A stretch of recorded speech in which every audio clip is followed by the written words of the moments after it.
Welcome to my channel Immigrate Abroad. I am Sunil Raj and today I'll be talking about cost of immigration to Canada. In this video, I'll share details on how much will it cost to immigrate to Canada. So stay tuned. I'll be posting tons of videos to help you in your Canada immigration process. So please subscribe and press the bell icon to receive notifications on upcoming videos. The details I share in this video will be for someone who is planning to immigrate to Canada from India. Even before you create your Express Entry immigration profile, you would have to get your foreign credential assessed. Usually that takes a month-long time and it is valid for 5 years. So getting that assessed will give you plenty of time to submit and collect other documents. You need to get your education credential assessed to see if it is equivalent to a Canadian credential. Usually this is done through WES, a World Education Services organization, which will assess your credentials. If you have a single credential to be assessed, the cost would be somewhere around $250. It costs $220 for the assessment and $10 to mail the document to you, and it will also cost you to get the transcripts from your university. If your university has partnered with WES, then all this mailing won't be necessary, and your university will be able to electronically mail all your credentials to WES for assessing your foreign credentials. So in such cases, your university might charge a different fee. So some universities charge $50, some universities charge $100, some universities charge less. Depending on how much it is, the cost might vary. If you have multiple credentials to be assessed, like a master's degree and a bachelor's degree, then the cost might be more. So it could be somewhere around $300. If you're bringing your spouse and your spouse happens to have a foreign degree, then you will also receive points to getting their credential assessed. And the cost will also be twice as much as how much it is for an individual. So the other expense that you will incur is IELTS, the English language test, or if you're going to take a French language test, then it will be pretty much a similar cost. The cost that I'm giving you here is for someone who is planning to take this test in India. So usually the cost is somewhere around 232 Canadian dollars, equivalent to Indian currency. If your spouse is also accompanying you, then having their IELTS test can boost your CRS scores. You will have to incur more costs if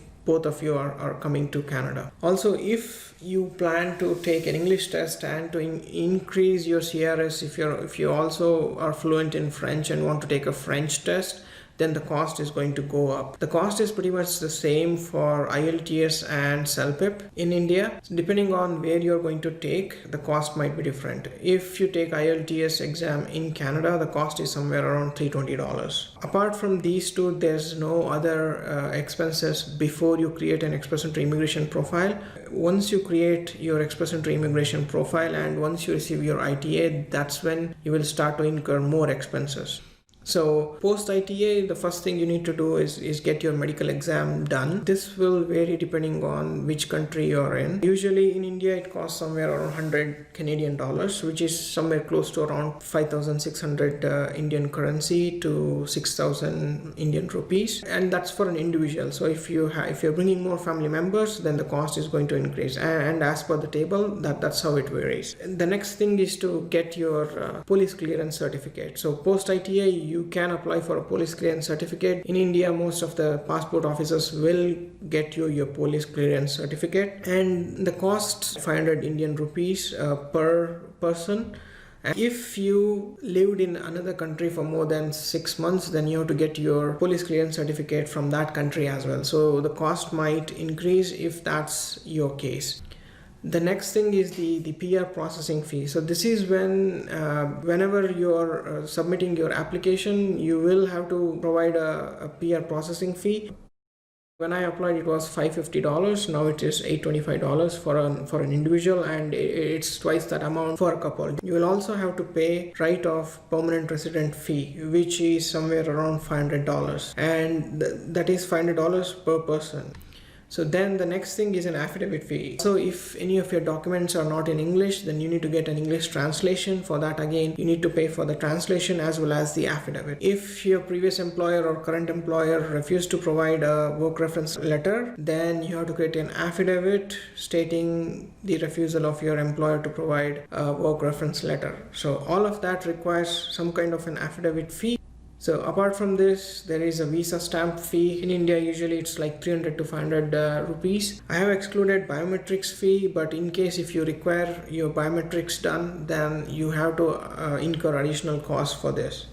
And now the total amount for all of this. So usually for an individual, it comes close to around $2,000. I'm not trying to give all these details to scare you, but it is something to make you aware that you have to incur all these costs. Within a month or two, once you find a job in Canada, you will be able to recover more than what you're spending on your Canadian immigration application. Also, you need to show you have minimum funds to immigrate to Canada. So apart from these costs, excluding these costs, you have to show $13,000 for an individual minimum to immigrate to Canada, and it goes up for couple and couple with a child.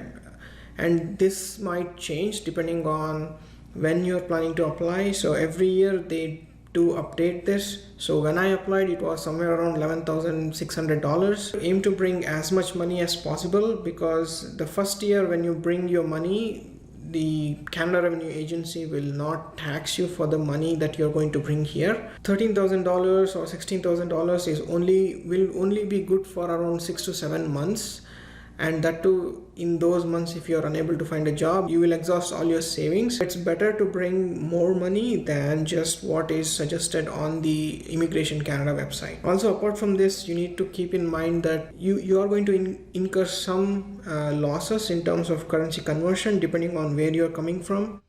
So usually this varies. So I have given a rough estimate of what it is. So apart from this, you will also need to have a travel insurance before you leave the country. So this is something most people neglect. It will come in handy in case of a medical emergency you're having. Also, if you lose your baggages, then travel insurance will come in handy.